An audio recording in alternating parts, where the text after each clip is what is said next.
Hey there, it's January 4th, 2022. Welcome to the maiden episode of Triggered. I'm Cory Morgan.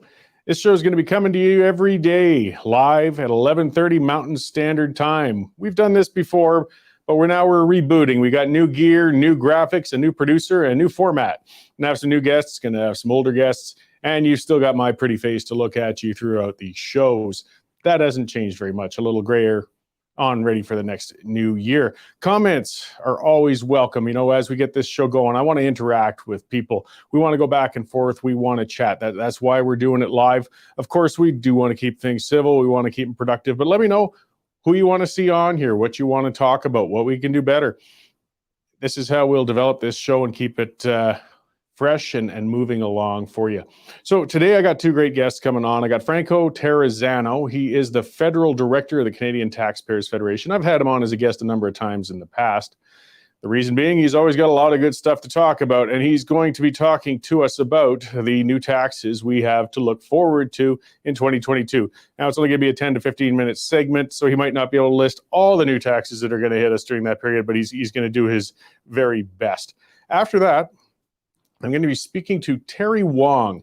He's a Calgary City Councillor. He was just elected last fall in Ward 7.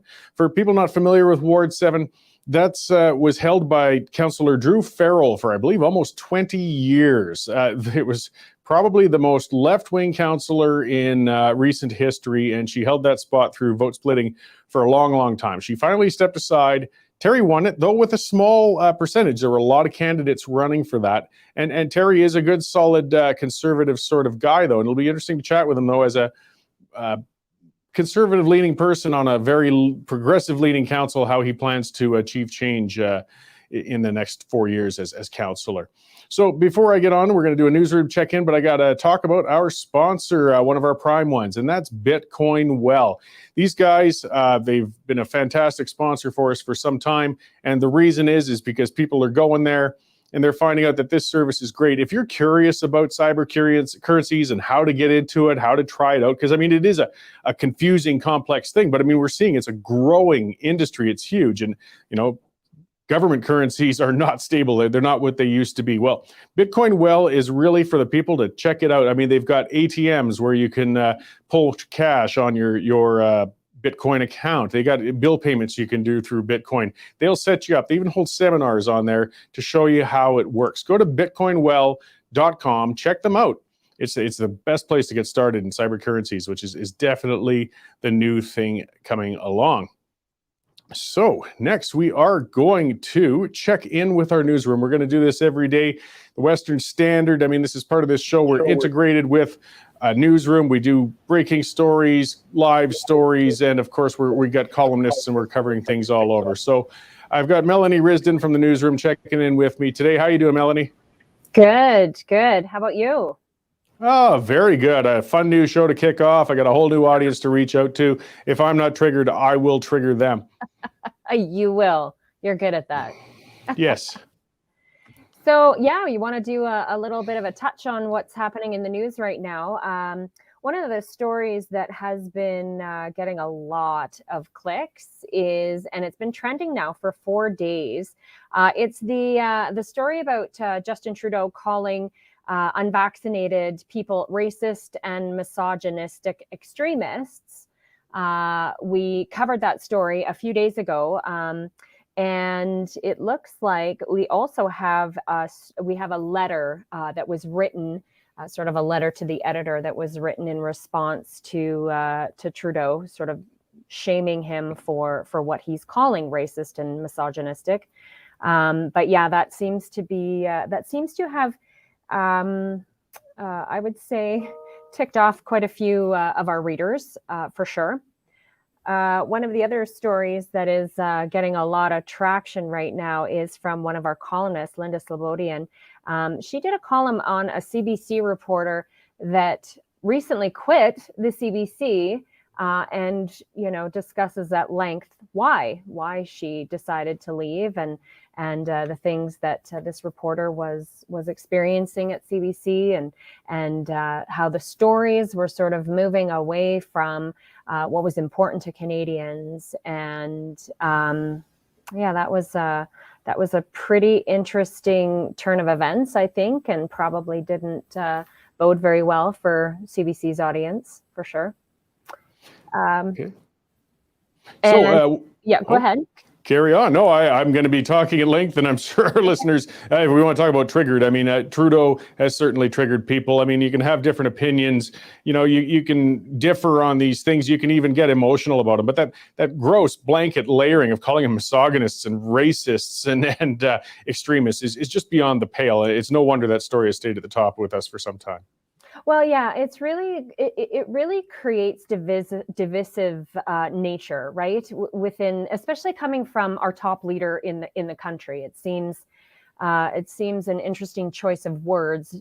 Certainly, we're also looking at a story that just developed out of Kelowna, BC. Of course, we know a couple of weeks ago, Dr. Bonnie Henry and the BC government did bring in some new restrictions and sort of further locked things down. One of the things that they brought in was the restriction for gyms to close. However, we have a story up right now out of Kelowna where there is a BC gym called, I believe it's Iron Energy, and they are staying open. They're bucking the calls to have gyms close. Their argument is we're here to help our patrons and our customers deal with, mental health and stress issues. I think a lot of people can argue that working out and staying physically active is good for the mind, not only the body. So they're pushing back very hard. They've actually asked based on the story, they've asked their gym users to come with their phones and make sure that if anything's happening, if there seems to be, any kind of law enforcement outside or whatever, they really want to make sure that they have all sorts of means to document what's happening and make sure they're encouraging their participants and their users to record anything that comes up while they're at the gym or coming to the gym or what they're seeing happening. So that's another one. And then, of course, this afternoon, we've got a couple of health updates coming from not only the BC government, which we'll be covering. That's happening at 2:30 our time. And we'll have an update from our provincial government, from Kenny and Dr. Hinshaw. That one is scheduled for 3:30. And we will have the watch on our website for that one as well.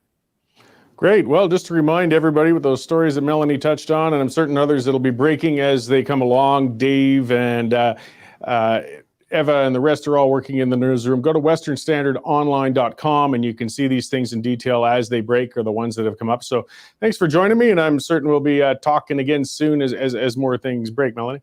Sounds great. Great. And yeah, as Cheryl pointed out, one of the commenters, Cheryl Don, with Trudeau's statements, he said, Trudeau said it in French, hoping there'd be no bilinguals in Canada. Yeah, there are more people speaking French than they like to admit outside of Quebec. Bridget's asking about something with Quebec's Indian lockdowns and bringing in 300 Canadian forces to help with booster rollouts. I'll have to look into that. That one I'm not familiar with, and that's what I appreciate with the comments. We can find some things. Something I want to get to, of course, is what's got me triggered today, too. One of the things that's been happening is overlooked. I've written a column on this, and I just want to summarize it. And it's the damage that's being done to our youth right now with the cancellation of things. We're taking years and events and opportunities away from them that are never going to be coming back. So with the World Junior Hockey Tournament, that got canceled suddenly a week ago, young people from all over the world were coming out for this, a once-in-a-lifetime opportunity. Been training for most of their young life. This was the culmination. The chance is gone. It got canceled. They're flying back home. I mean, many of those players, they're going to be too old to qualify when the next tournament's held. It's the juniors. They have to be 20 or under. The same thing is for the Max Midget AAA tournament. It's a World Invitational. It's a huge one that was in Calgary every year. Canceled. Those players, if they turn 18, they can't come back to play it again. So again, these once-in-a-lifetime opportunities for these young people, gone. We've got to remember these lockdowns are doing terrific long-term damage to them. And it's not just high-level hockey tournaments being canceled. We're seeing everything from spelling bees to dance recitals have been canceled in the last 2 years. And these age-specific gatherings and events, once the kids grow out of them, again, they can't go back, and the years are passing. These competitive and demonstrative events are crucial for the social development of our children. We can't substitute for them with Zoom meetings. I mean, the kids learn essential skills from strategy, team building, communication and interaction with their peers. And they're losing these experiences right now, and we can't turn the clock back. I mean, education from kindergarten to post-secondary has been stunted and inconsistent for 2 years now due to these COVID-19 restrictions. Youth don't know if they're coming or going. I mean, right now, we don't know what the next announcement from Kenny will be when the schools are going to open. It seems more they're interested in pandering to the teachers union than they are for the needs of the children. They're being trained to spend time with their peers through social media now rather than in person. I mean, that was already bad enough with the kids staring at their phones all the time, but they aren't getting that in-person interaction at schools or in social and sports gatherings. And this is doing real damage. We're creating a fearful, introverted generation. It's going to take decades to undo this damage. I mean, we know that those are the formative years when things happen when you're young in life. They imprint on you for the rest of your life.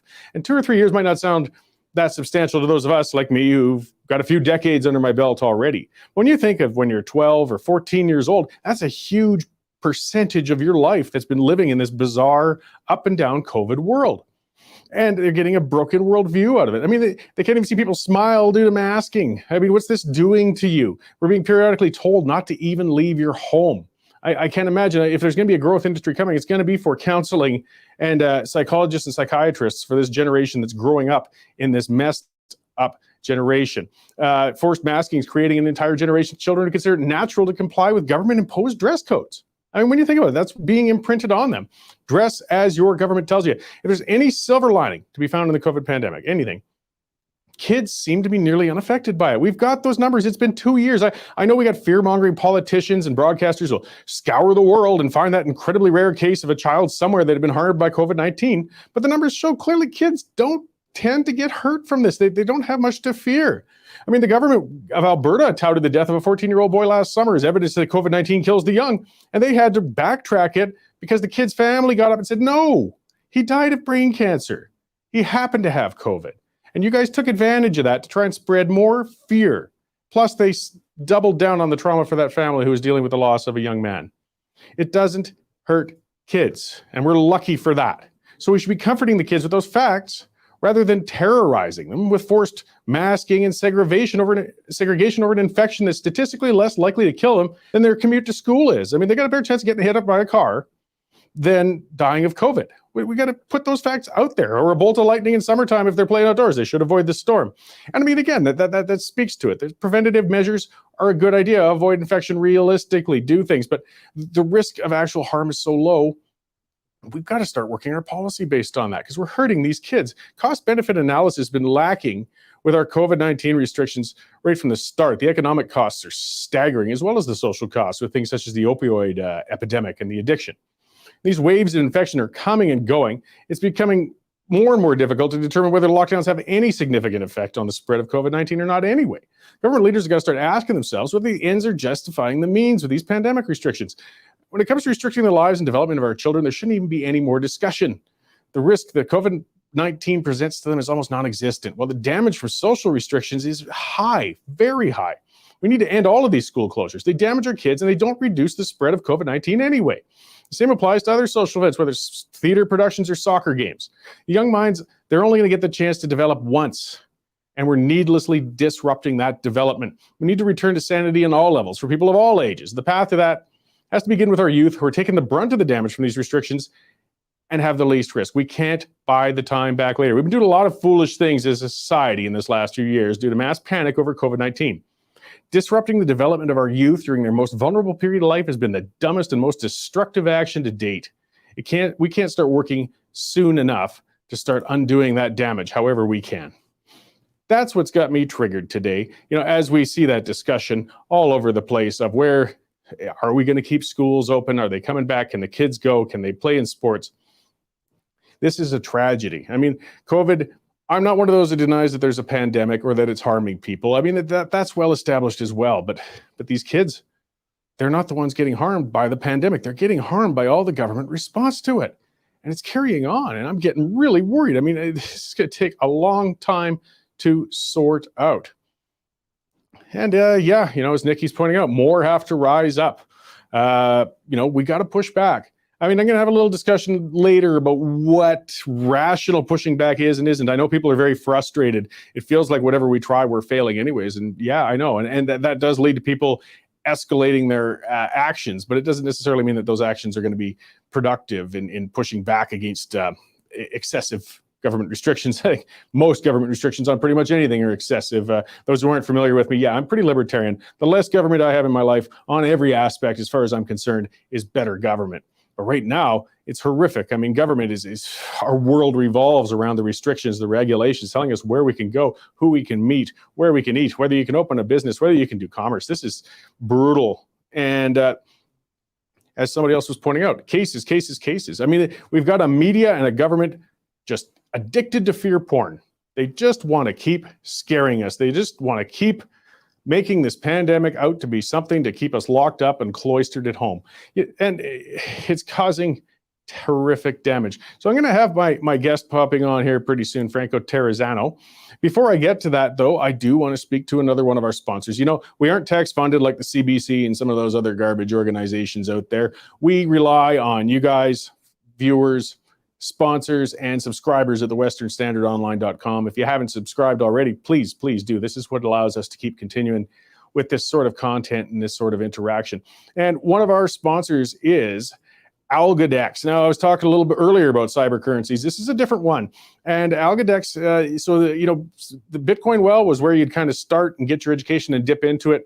Alcadex is this is when you're going to go into an investment portfolio sort of thing on cyber currencies. They got a decentralized marketplace, and they're going to allow you to do your marketing of buying and selling cyber currencies and non-fungible tokens and things such as that on their site through their app. Makes it easy, but also has controls so that, of course, your investments are safe. They support limit orders, so you can rest assured your trade will only occur at the price you set, for example. It's a trading app. Check them out, alcadex.com. It's a deep field to look into, but it'll explain what they're about. And if you're looking to get into that cyber currency field, these are some interesting places to get rolling with it. So without further ado, I'm going to pull my first guest in on the rebooted, triggered Cory Morgan show. We got Franco Terezano. He's the federal director of the Canadian Taxpayers Federation, which means he's triggered as much or more than me just about all the time. How you doing, Franco? Hey man, I'm doing good. Happy New Year's to you and your viewers. Yes, thanks. Yeah, we try to be, well, I mean, I like to rant and rave, but I find it therapeutic. I know it sounds negative and so on, and sure, I go on in the negative things, but I feel better. You know, so, I mean, some people and snowflakes like to have a good cry and they feel better afterwards. Well, I have a good rant and I feel better afterwards. So it is productive, if only for my own soul, and I'll rant on other people's behalf. So you wanted to talk to us about some of the things we do have to look forward to in 2022 as taxpayers, though, eh? Yeah, I wanted to rant about all the tax increases that are happening in the new year. Here's the takeaway for us taxpayers. If you're making $40,000 or more, get ready to be paying higher federal income taxes. And that's because payroll taxes are going up, the CPP tax is increasing, the EI tax is increasing. But Cory, it doesn't stop there. Unfortunately, there's really a raft of new tax increases happening this year. You got a higher carbon tax federally, you have higher alcohol taxes. Many big cities are hiking their property taxes. And I couldn't think of a worse possible time to be raising taxes than right now. You have many Canadians that are worried about the rising cost of living, while higher taxes are only going to raise prices. And also, let's not forget about the pandemic and what it's done to the private sector. So many Canadians, I mean, especially so many Albertans, lost their job, maybe took a pay cut.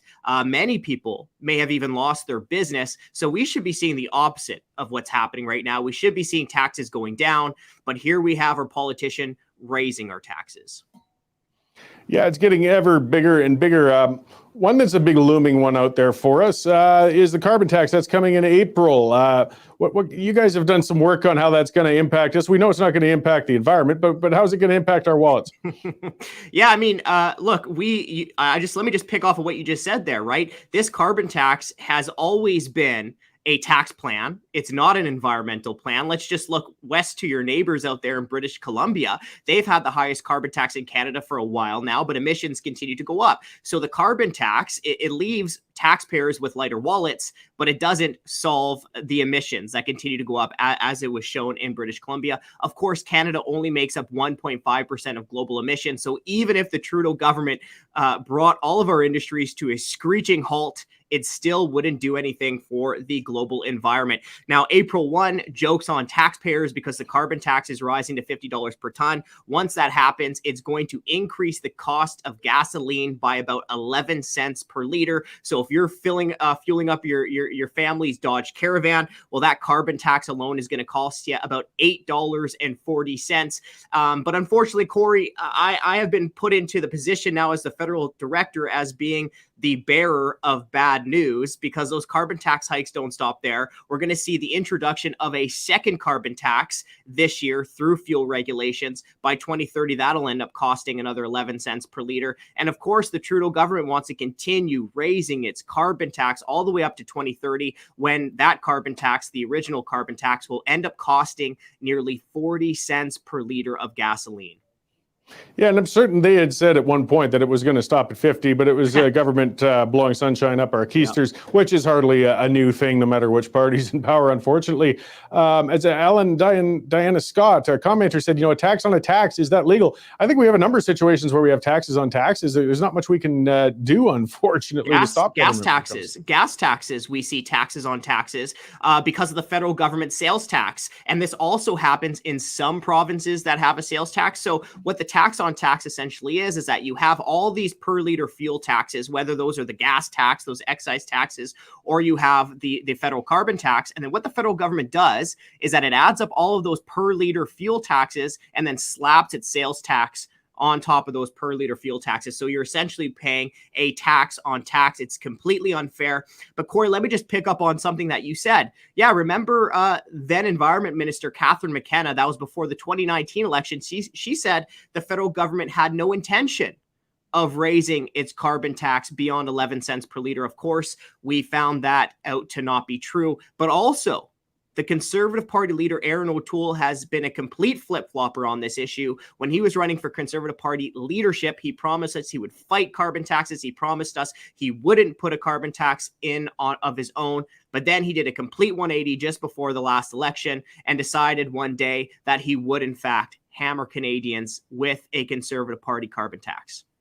Well, there's that reminder that as much as the Canadian Taxpayers Federation is speaking on taxes and small government, you're nonpartisan. You will call them out no matter what party it is if they're abusing taxpayers and not keeping true to their word. Yeah, that's absolutely correct. Now let's talk about another politician who hasn't exactly been true to his word, a little bit closer to home for you, Cory, and that's Premier Jason Kenney. Remember when he was riding that blue Dodge pickup truck from provinces north to the provinces south? What was he promising? Essentially, he said that he would balance the budget or fix the province's finances without raising taxes. He also doubled down on that just before his first budget.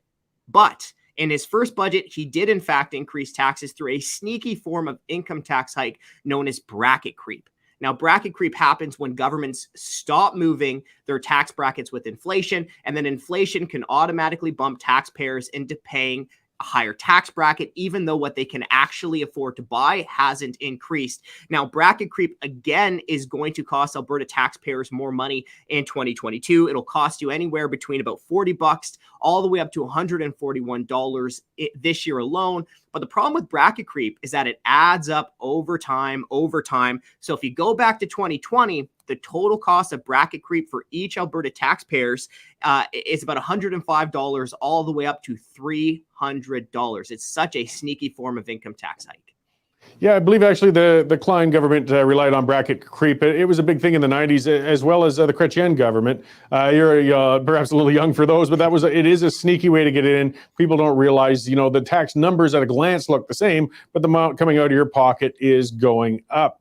I did hear an idea balloon, I think it was at that point, dropped, though, that Kenney might be considering a provincial flat tax again. Do you think he's going to perhaps be looking and following through on that? And what are your thoughts on flat taxes when it comes to income?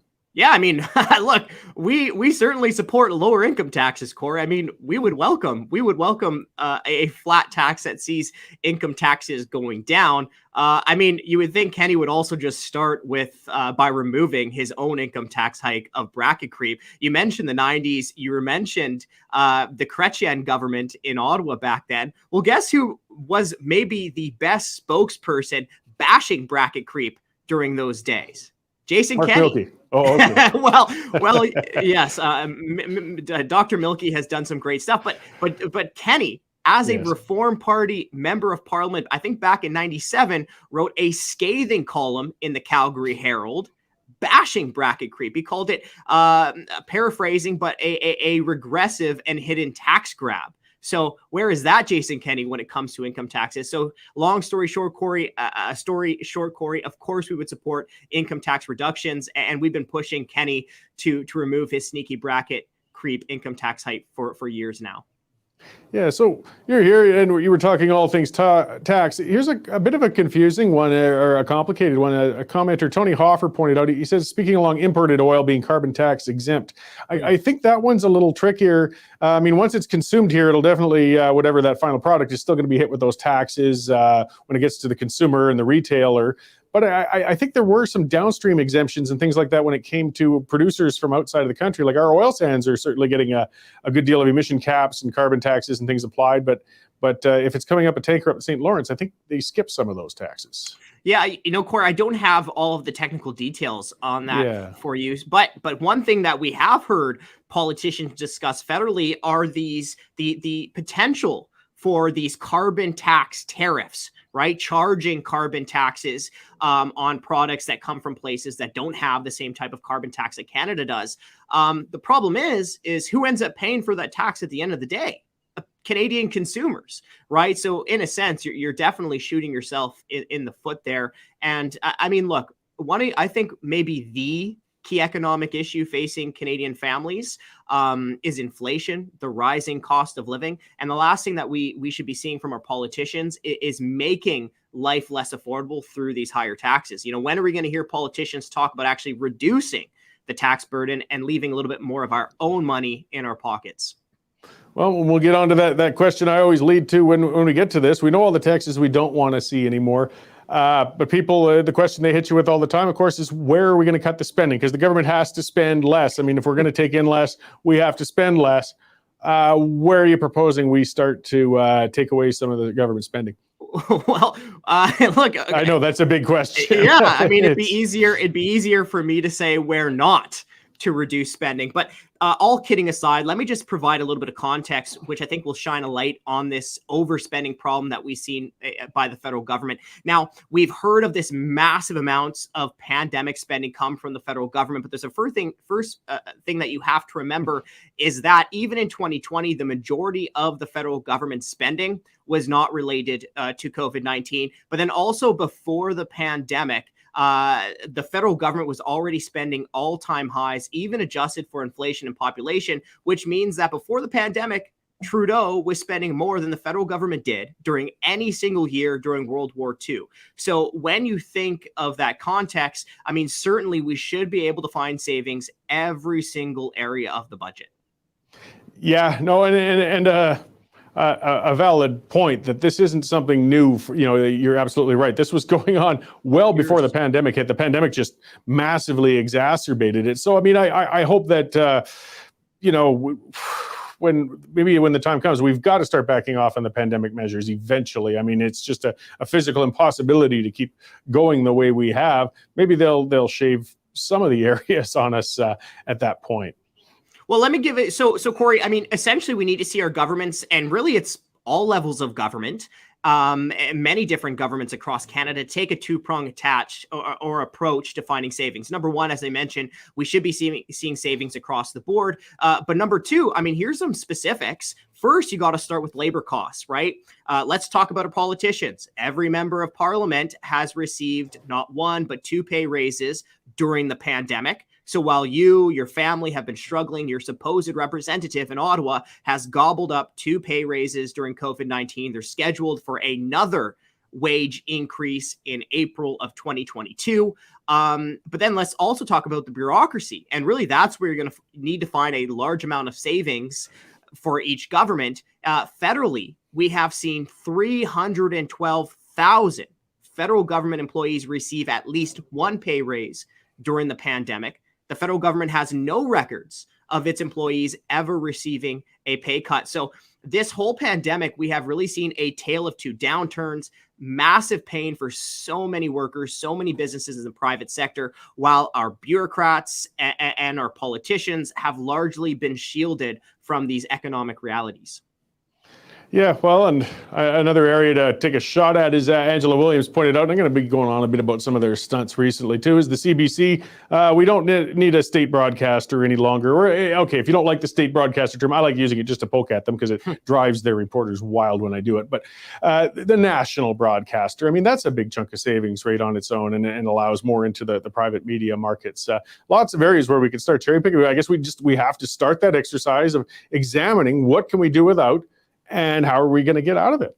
Yeah, that's exactly right. We need to see some type of steps here. Look, I think what we have to see first and foremost is you have to see politicians showing some leadership, right? Because they have to have the moral authority to be able to go back to their bureaucracy and push the bureaucracy and the departments to find some savings. And if the politicians, if they continue to get pay raises, why would the bureaucrats be motivated to find savings within their departments? So we really do need to see some leadership at the top. Unfortunately, we haven't really seen that in Canada at all at the federal level, but we have seen that in other places across the world. Cory, we've talked about this, but New Zealand, almost immediately, the prime minister, the minister, and top bureaucrats all came together and took a 20% pay cut to show solidarity with the struggling taxpayers that are paying the bills.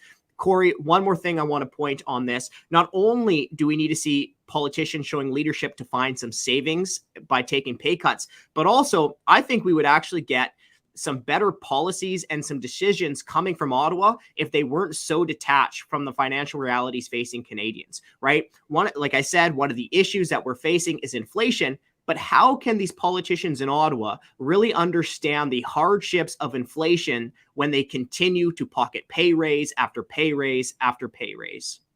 Well, yeah, and I mean, if you want to have that moral high ground, I mean, when you cut, no matter what you do, it's going to impact some people who were making a living off of it. Chances are they were in a organized labor of some form or another when we're talking civil service. And it's a difficult negotiation. And I mean, if at least you've taken a shave yourself, you look a heck of a lot more credible when you're asking them to do it on your behalf. And when they keep taking raises, it's kind of hard to make cuts somewhere else. Yeah, and Cory, let's also not forget that, look, eventually financial reality is going to hit our government square in the face, and it's going to hit them hard. And this is what we've been saying for so long, is that you have to make some tough decisions now before tougher decisions are forced on you, right? Let's go back to the 80s when you had these big spending politicians kick the deficit can down the road, kick the can down the road. What happened in the 90s? Well, in the 90s, you saw governments across Canada, all different political stripes, forced to actually roll up their sleeves and find some savings. In Saskatchewan, they closed, 50 hospitals across the Prairie Province in the 90s. Alberta, there was savings there. We just talked about government labor costs in Alberta. Well, the last broad-based government pay cut was all the way back in 1994. It was a 5% cut. And Cory, here's the truth of the matter. If government what Kenny should be doing is similar to what Klein did in the 90s and put the onus on the government union bosses. Either everybody takes a 5% cut, or we're going to have to lay off more and more government bureaucrats. Great. Well, I appreciate the work you're doing, and you're coming on to tell us about it.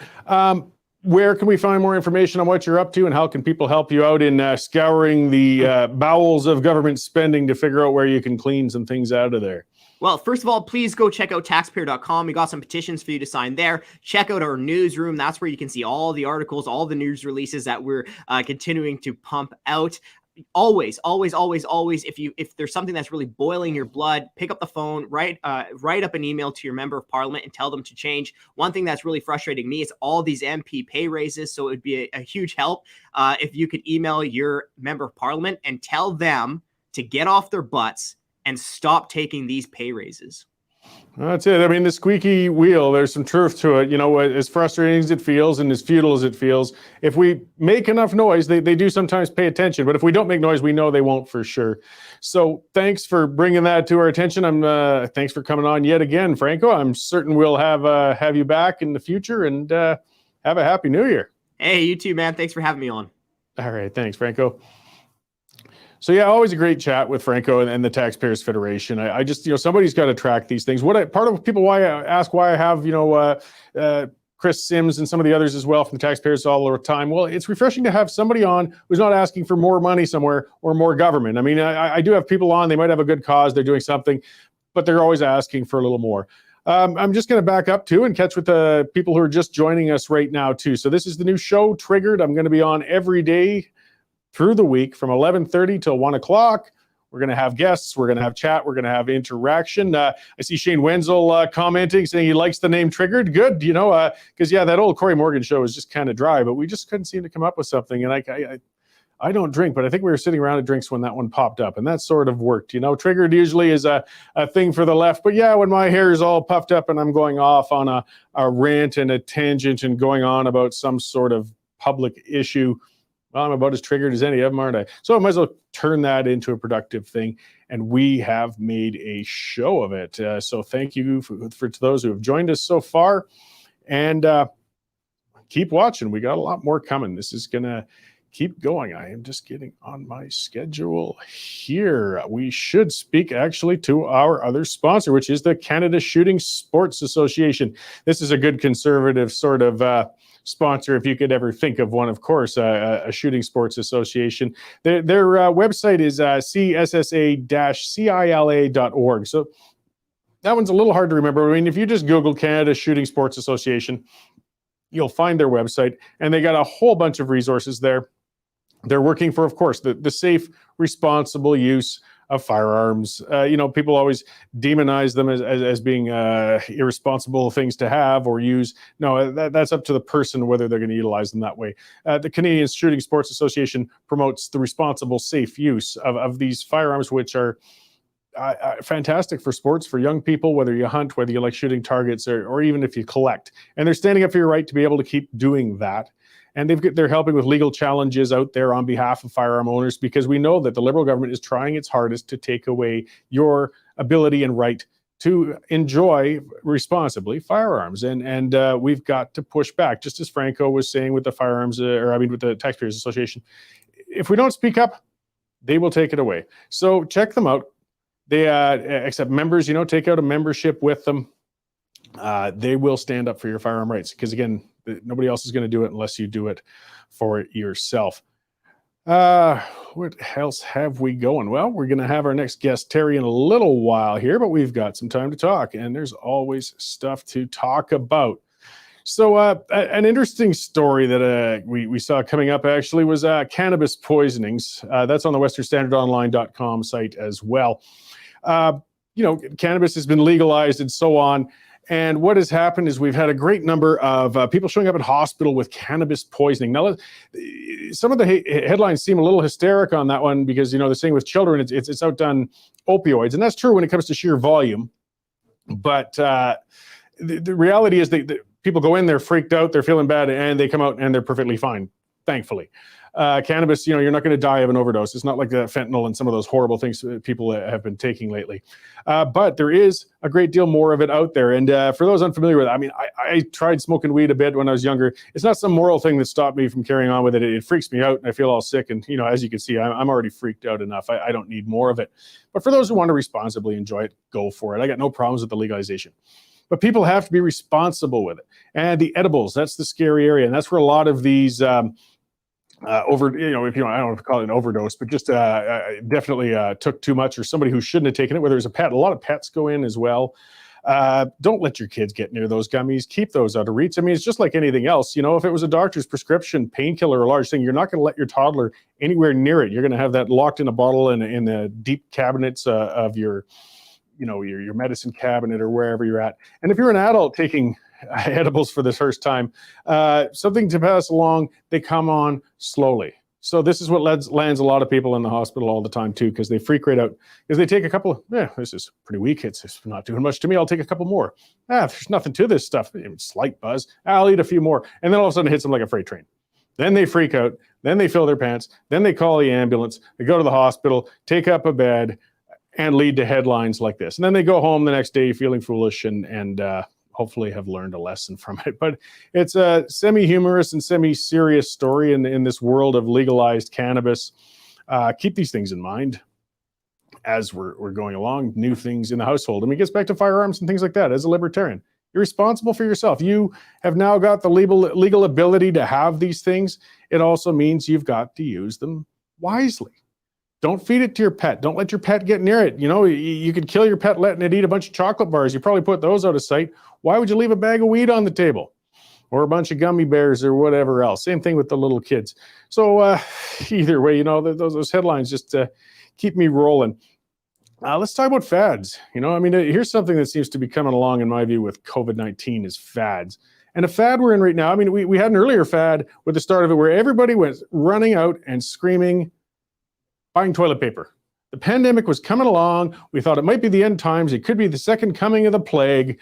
This could be the Spanish flu all over again. We didn't know. I mean, it was understandable for them to be scared, actually. And I could see people stocking up to make sure to be able to hide in their home for an extended period while this wave passed. I mean, at that time, we thought it was 2 weeks to flatten the curve, right? Some people were being negative. They thought, no, it could be as long as a month. Here we are 2 years later. But they rushed out and bought bloody toilet paper. And that led to a trend, and more people bought toilet paper. And suddenly, we actually ran out of toilet paper. This really depresses me on how stupid society is getting. I mean, if you're really going to be that scared of it, that's fine. Get rice, get matches, get blankets, get canned goods, get flour. Toilet paper? I mean, it's important. No, yeah, I don't want to live a month without toilet paper. No, I'm with you there. But I mean, if you're going to panic buy, there's better items, aren't there? So what are we on to now? It's testing, because I say it comes in these media fed and social media fed waves. COVID testing. Everybody's going wild for testing. We got to get these tests. Well, why? How is this helping us? All these home tests, if anything, is just spreading the panic. It's throwing these cases through the roof in a way that doesn't necessarily reflect the actual cases on the ground.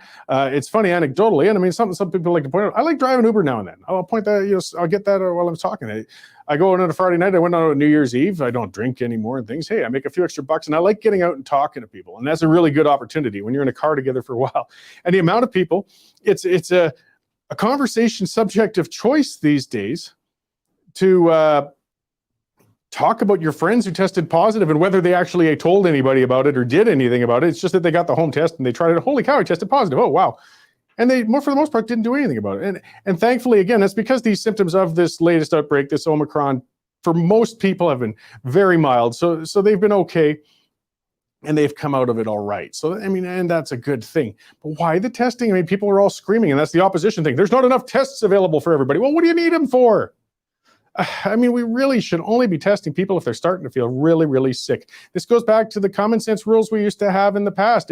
Even if, you know, the days before COVID, I mean, if you worked in a closed, tight office, you woke up in the morning all congested with a sore throat, if you didn't have to go in and share it with all your coworkers, you didn't do it. You stayed home, you drank some fluids.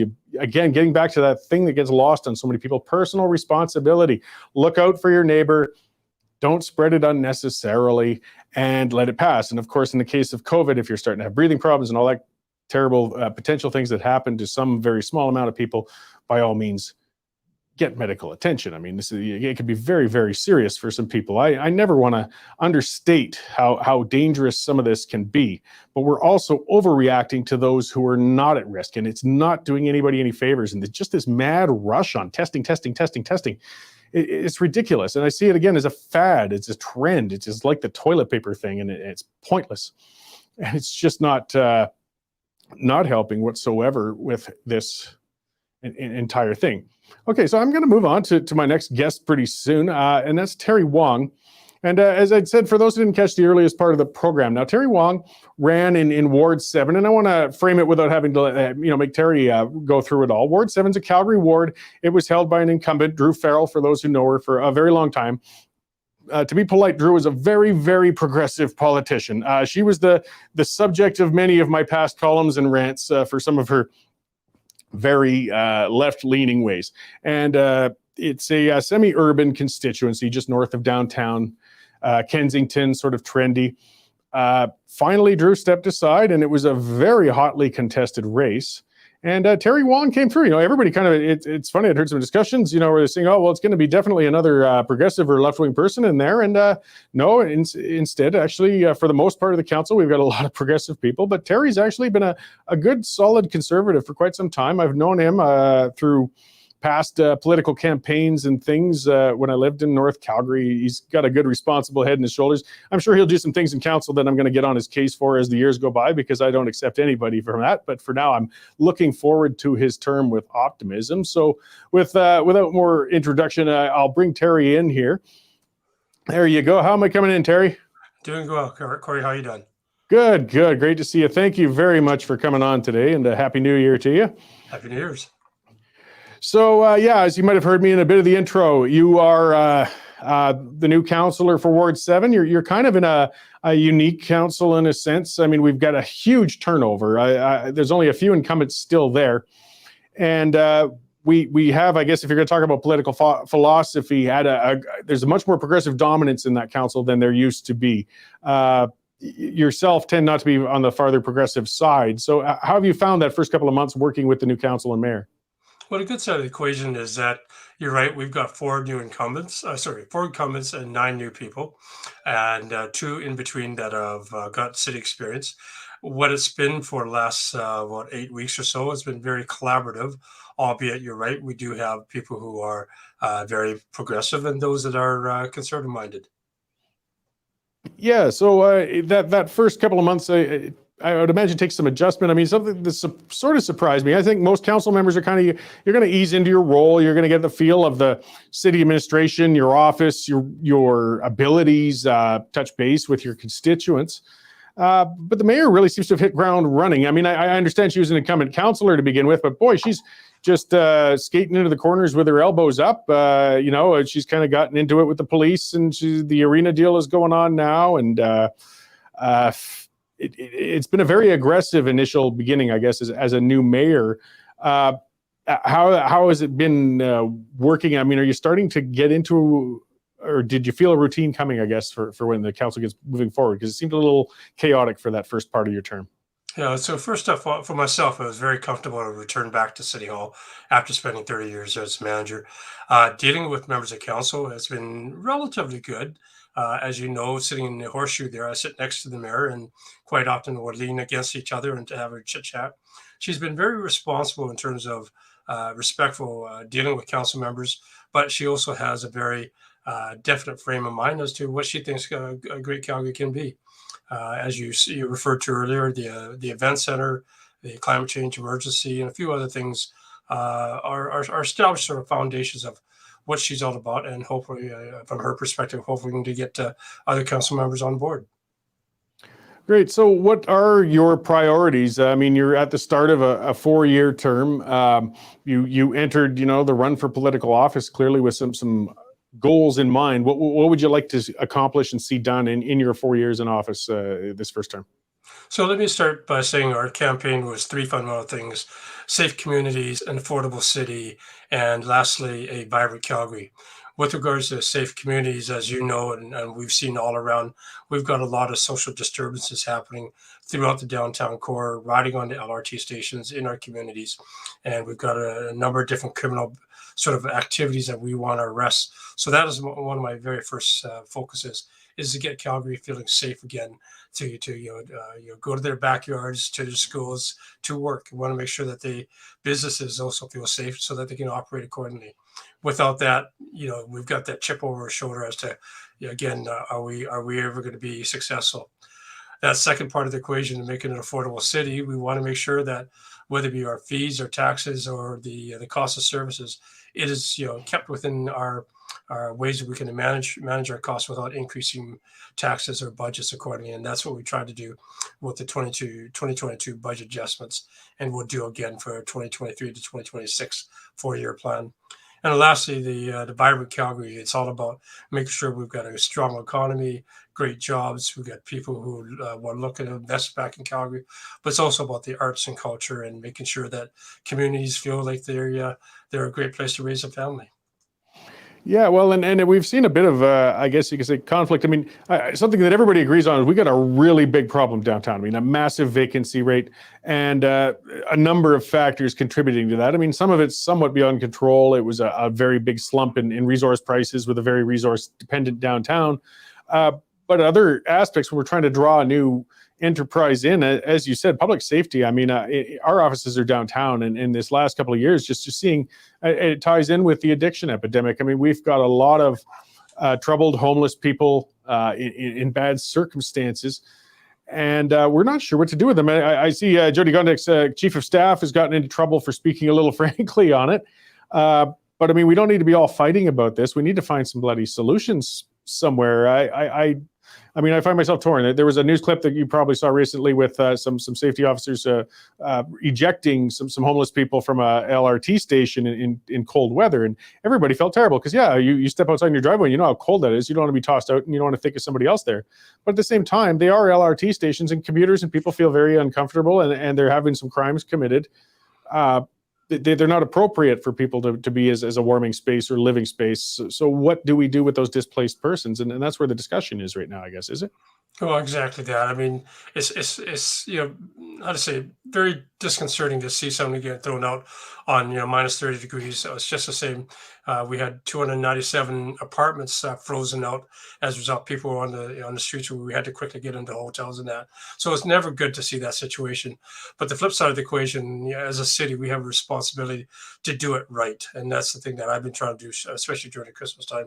Do the right things, do it the right way, and that really means getting all the different partners, all the services, and all the different law enforcement groups to work together with one common objective. And number one, let's be human about how we do things. But secondly, whatever we do, let's make sure it's a situation doesn't repeat itself again.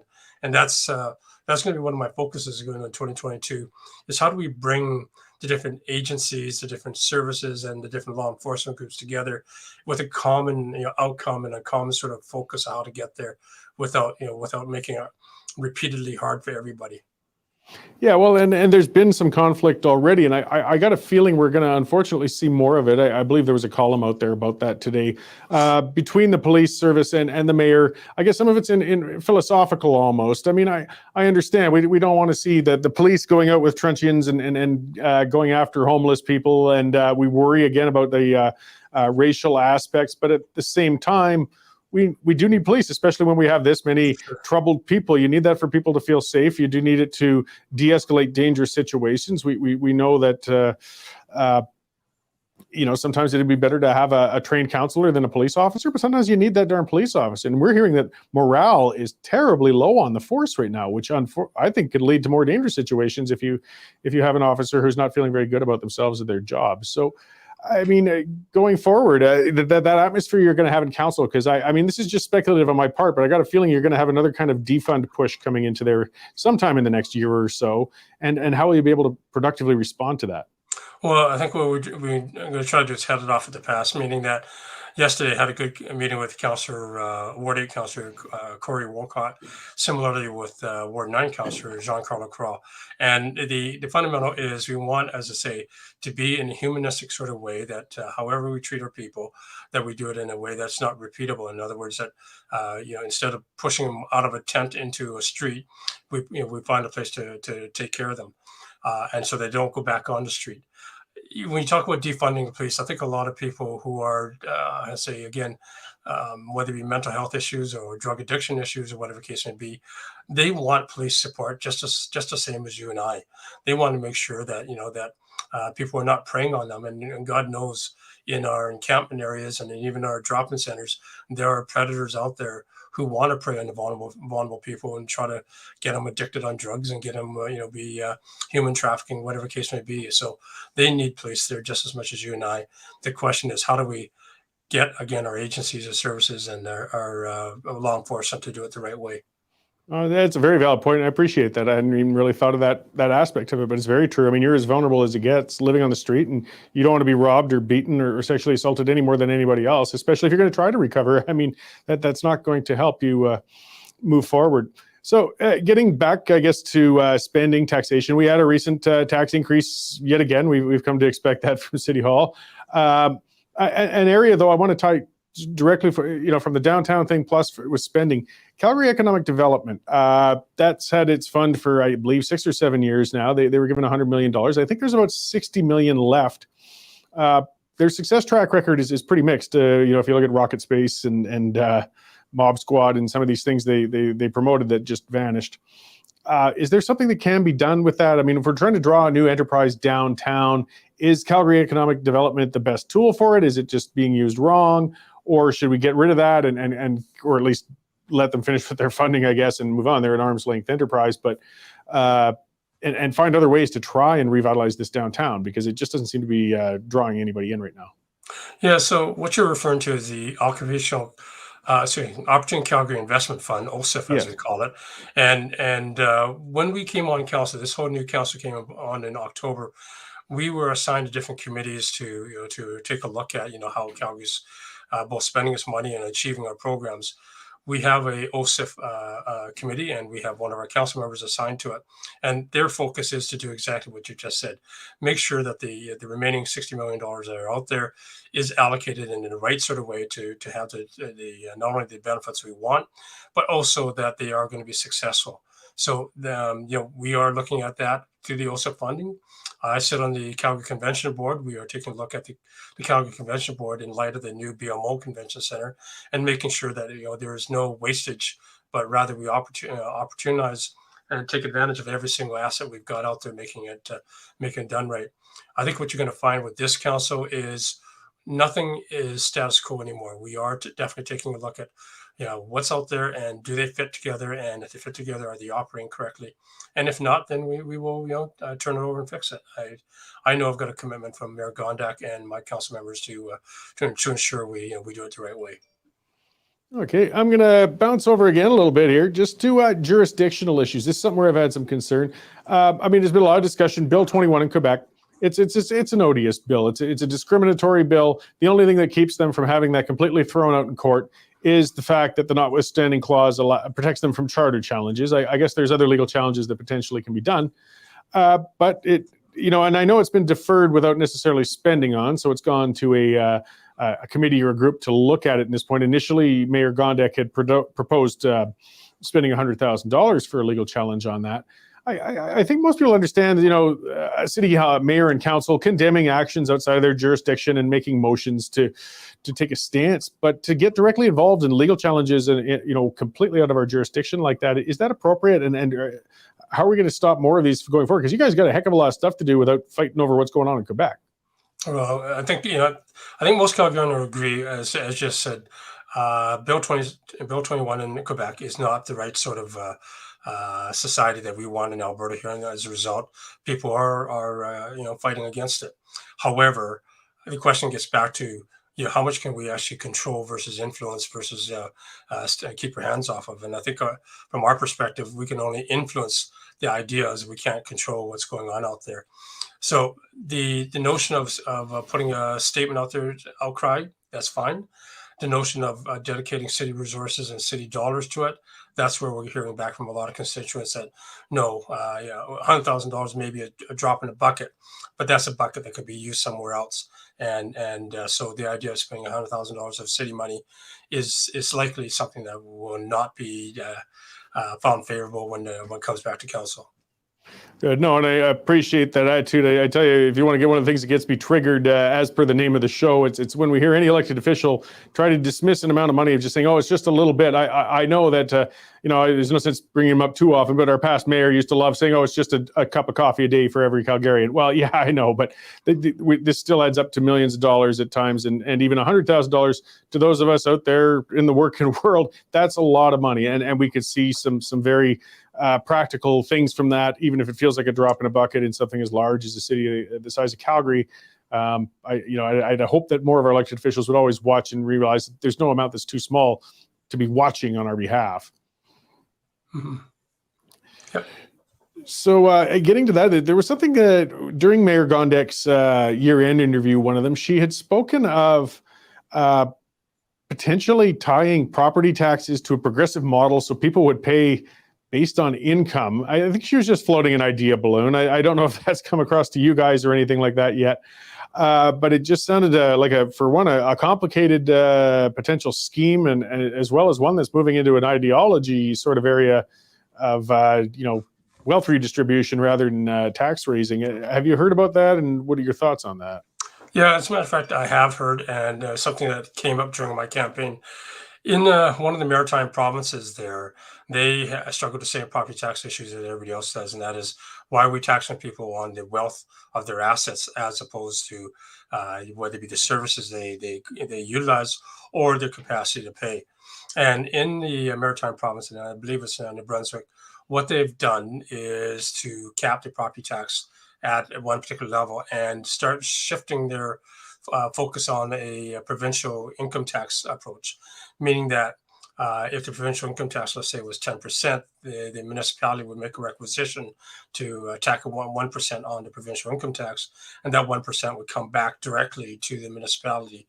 Now, by doing that, it gets focused on those that can have the income, have the affordability to pay for the 1%. They pay more. Those that are unable to, whether it be low incomes or seniors on fixed incomes, and that they're not bearing the increases of cost of service or inflation, but rather they're bearing the cost of what they can afford. So that is just another way of looking at it. The whole world of municipal taxation is quite a quandary, because from a provincial perspective, there's only so much the provincial legislation allows us to do, and from being an innovative approach. And as you know, I spent 12 years in an assessment taxation area at the city. There are other approaches to look at, and if we take a look at what model fits both their capacity to pay and the services that you receive, that I think is the approach that most people would like to consider. But it'll take a lot of study and a lot of work before we get to that stage. Yeah, well, and that's something that mayors for a generation about. The property tax system is a limited and rigid one, and it's one of the only ones available to municipalities, along with perhaps service charges and fees as revenue generators. But I think part of the problem is there's a lack of trust. We don't open the door to giving a mayor and council the ability to implement a sales tax or get unrestrained access to income for income taxes, because we fear they're really going to hit us hard with it. Part of it too is, if we shifted the means of collecting, that's fine, but would it come with an increase? So, it's a big issue. Actually, the fundamental question in municipal finances, people will always say, what's the best way to calculate the taxes and distribute it equally across the whether it be the tax base? And the difficult question is, once again, is it the tax, is it the rate, or is it what we assess? And I often say, it's neither of those three things. The most important thing that any municipal government needs to do, and councillors especially, is manage your spending. If we take a look at a $4.5 billion corporation, and we can keep our costs at $4.5 billion over the next 10 years, I think people would realize, okay, that's fine. You're managing spending. How you collect it, who you collect it from, is a different cutoff fish. So the focus, I think, we need to look at 2023, 2026 is a continued focus on our spending, and making sure that we're not adding 10% spending increases, or another $500 million on top of what we've got. Great. Well, our time is up for you joining me today. I really appreciate you coming in. We'll be looking forward to how things go in City Hall. As I said in the intro too, I'll be on your case, pushing for smaller government and reduced taxes as much as realistic. Is there more you'd like to let our listeners know about what you're up to and how to contact you before you go, Terry? Sure. If anybody wants to reach our office, it's at ward7@calgary.ca. And our focus is much different than previous ward councillor, and not to put her down, but our focus is on community, constituencies, and communication, the 3 C's fundamentally. So again, every call will be answered and taken care of. Great. Well, Happy New Year again, Terry, and we'll talk again soon. You too, Cory. Thank you again. Enjoy. Great. Thanks. So yeah, there's Ward 7 Councillor Terry Wong coming on for a chat. As we said, we've got a new mayor, we got a new council. It's a very progressive-leaning council. I think most of us are pretty concerned about where they're going to go with a lot of things. I mean, Terry's got a good history of common sense. I know some people were saying already, he's supported the tax increase and some other things, and they're worth questioning. But I'm just kind of looking at it. We're into just the first a couple of months of that administration. He's feeling his feet. I'm more concerned about the ones who came in as progressives, hoping that they embrace a little bit of common sense. They aren't quite as union beholden as they appeared to be on their way in initially when they got elected, because that was an issue with unions organized. They funded those municipal elections, and the bulk of the candidates they endorsed got in. And let's not pretend for a second that some of those candidates who've been elected, including the mayor, don't feel some degree of obligation towards those who paid their freight. Dance with the one that brung you. And if we're looking to get spending under control, it's going to be hard if you got a city council and mayor who are not going to take on the unions.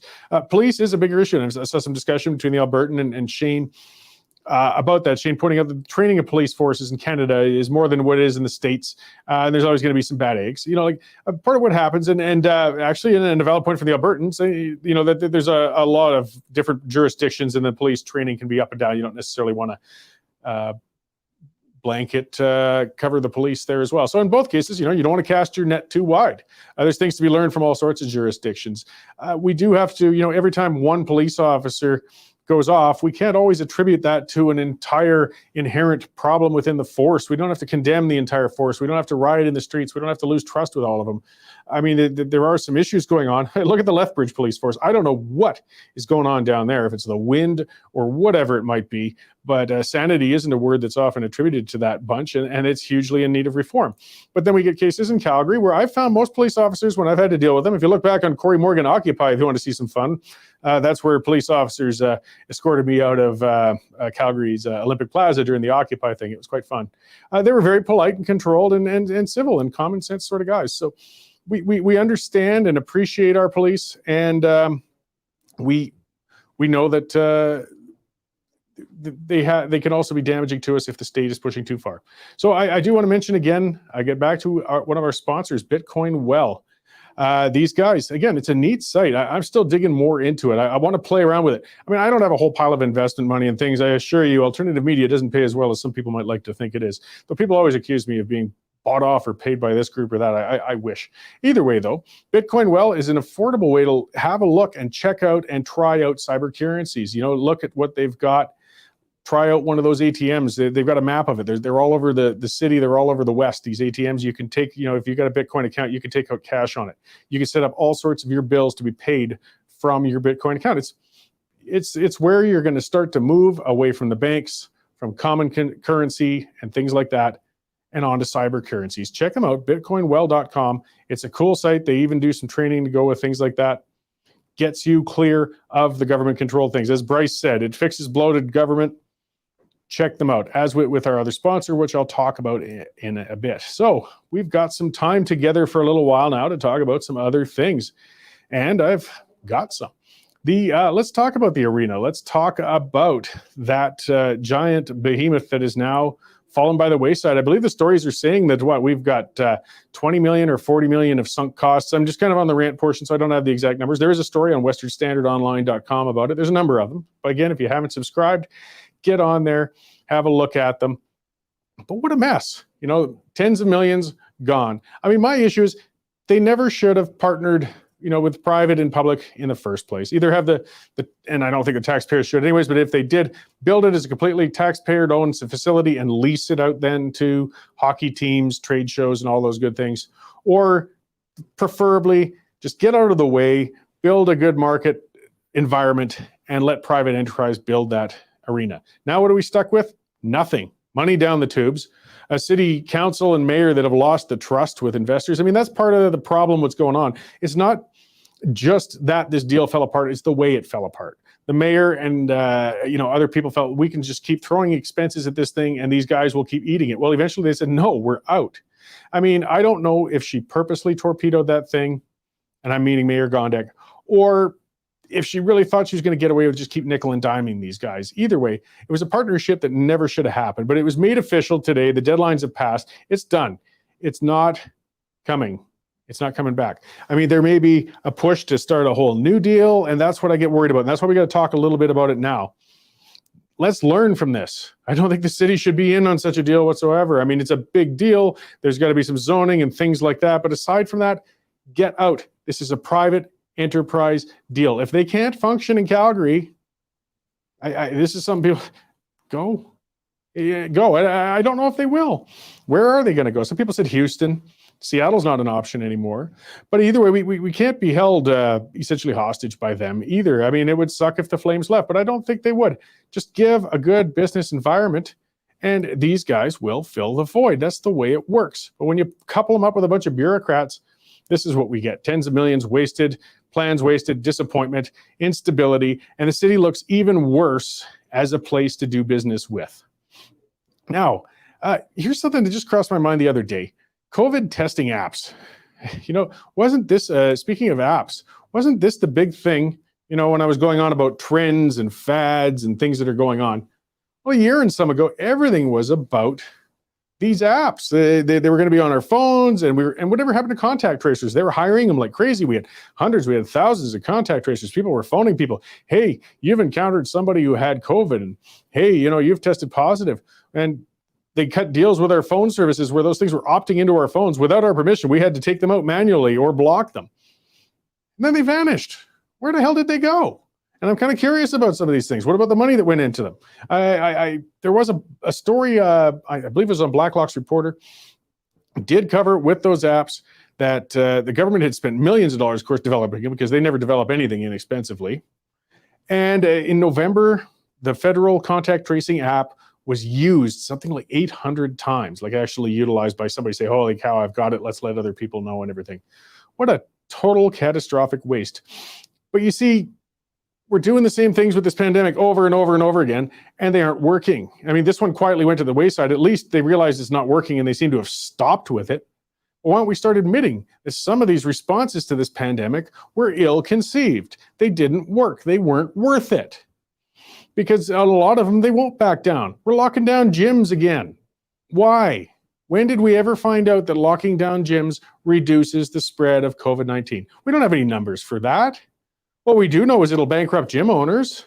We do know it takes from people a healthy outlet where they could get out, get some exercise. It's good for the mind. It's good for the body. We know that. Yeah, what do we got?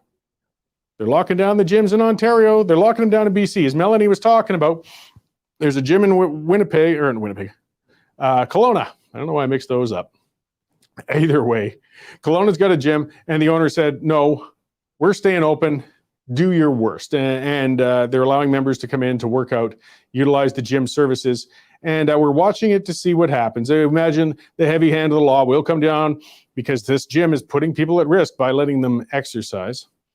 And we'll definitely have follow-up stories and possibly even talk to the owners about that after things happen. But it's these little businesses, groups like Chris Scott did in Alberta and some others trying to push back against the giant state when it shuts them down, when it puts them out of business. But they're having a heck of a hard time. It frustrates. And I mean, it's a whole separate triggered rant. But when are we going to apply common sense? A lot of it is just governments doing things to look like they're doing something. That's the bottom line. They know it's not going to work, but it does damage. I mean, it's not a harmless thing they're doing. And that's what I mean by putting off the school reopenings again.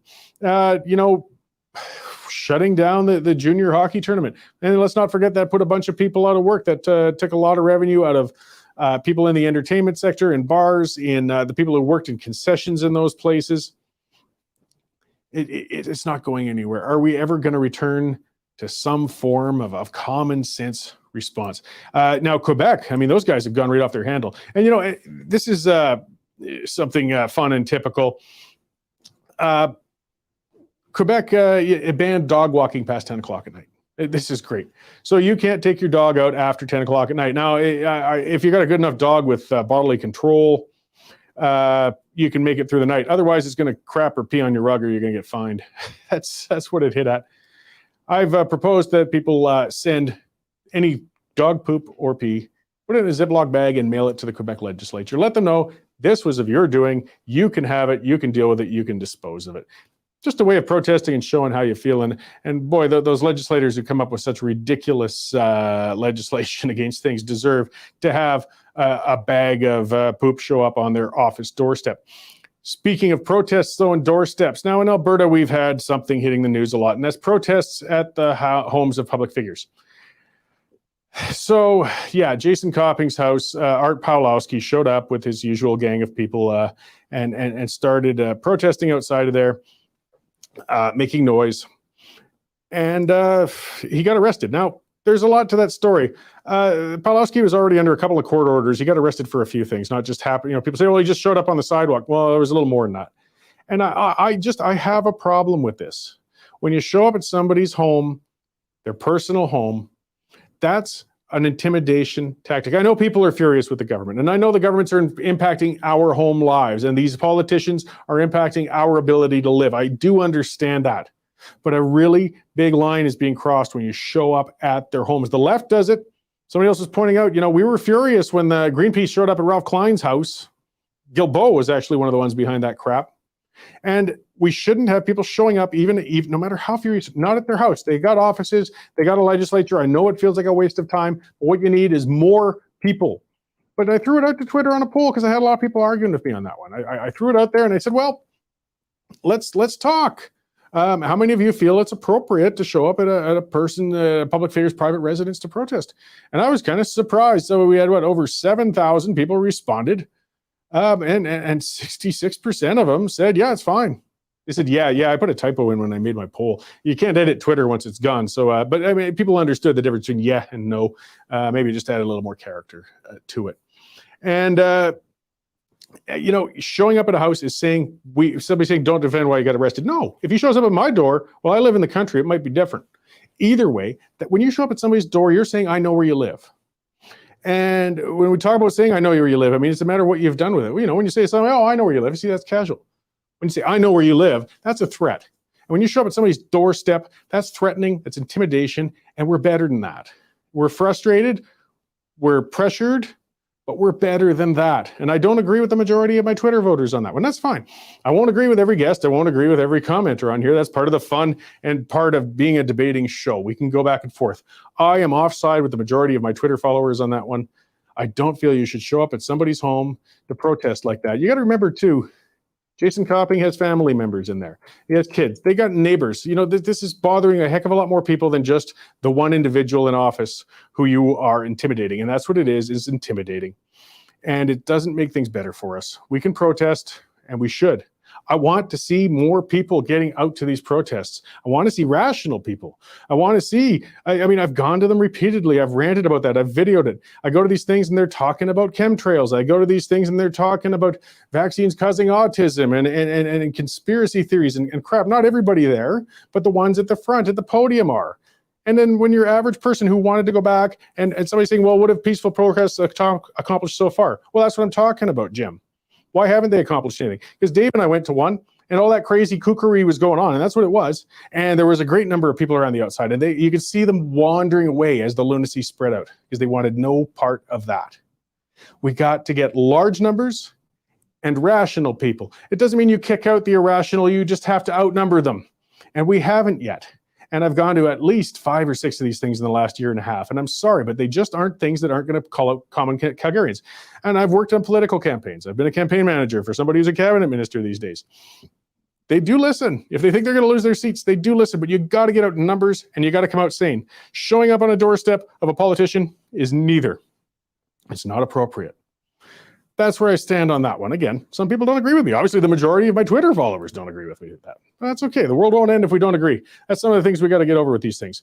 Now, here's a fun one that came up. A CBC veteran, Tara Henley, she'd been there since, I believe it was, I don't know, she's been there 12 or 14 years or something, but she has left the CBC.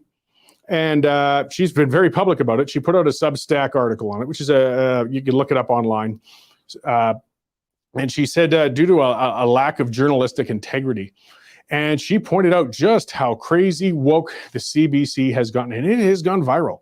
And she really has triggered, getting back to triggered a lot of people. It's funny because the left have gone wild. How dare her? It's almost that attitude of you just keep it in, you keep it inside, you don't talk about it.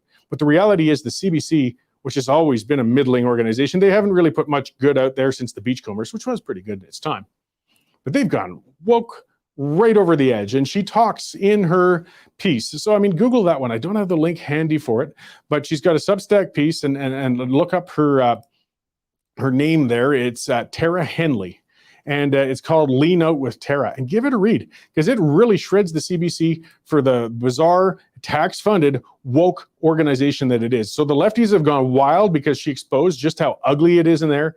And of course, people in every other news organization are going, hey, yes, please, let's speak more on this. And other former CBC people have been speaking up. We had another fellow speaking up just on, I believe he was with Post Media, but he got chased out of his newsroom. He was an editor who'd been there for decades because the woke crowd swarmed him. We got to push back. If we want media that cuts through, we have to leave that media, get away from it. And the CBC is terrible. So that was a great thing she put out. I loved seeing the response from it. I mean, you got to think of how bad the CBC has gotten. Wendy Mesley got canceled by them.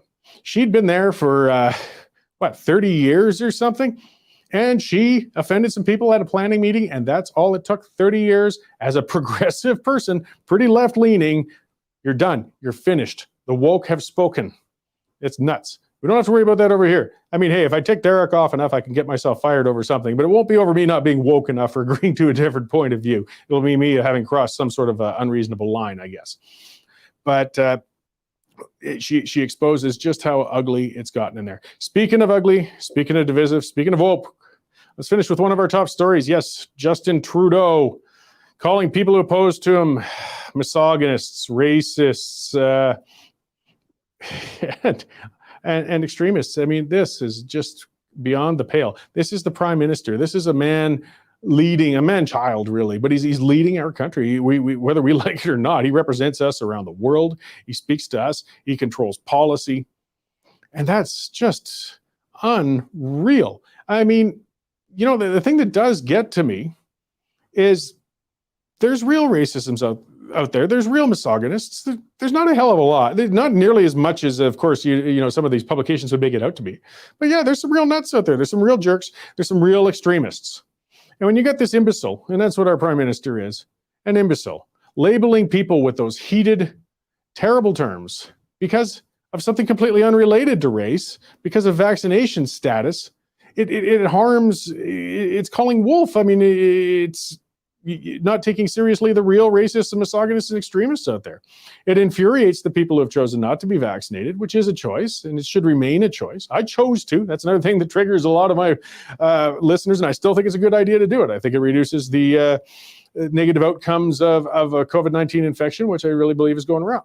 But it's got to be a choice. I completely oppose government mandating of it. And having a prime minister segregate and label and call people things like that because they've chosen not to be vaccinated is irresponsible. It's insulting. It's, to use his word he's used in the past, it's disgusting. And we shouldn't let that go. And that's been a top story with us for a while now. And it's going to continue to be. We keep on their case with these things. You notice the mainstream media didn't give that a lot of air, if any. The Western Standard covered it, and we're going to keep doing it. So again, I'll make our plugs for ourselves while I'm at it. Go to the westernstandardonline.com. If you haven't subscribed already, we really rely on subscribers. It's costs you less than a newspaper subscription, and you get better content, regular content, whether it's columns, live breaking news, and reporting on past things. It's great.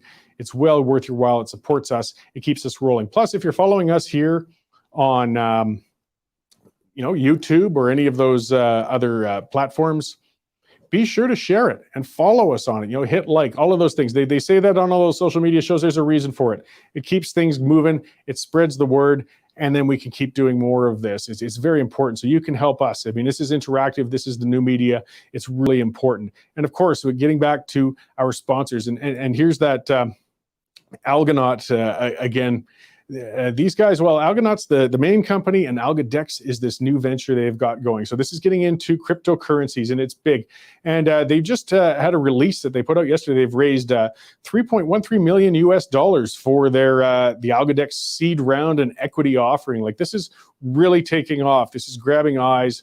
This product that they're putting together is really coming along. So if you want to get involved in the cyber currency markets, you want to get proper safe trading, go to alcadex.com. Check these guys out.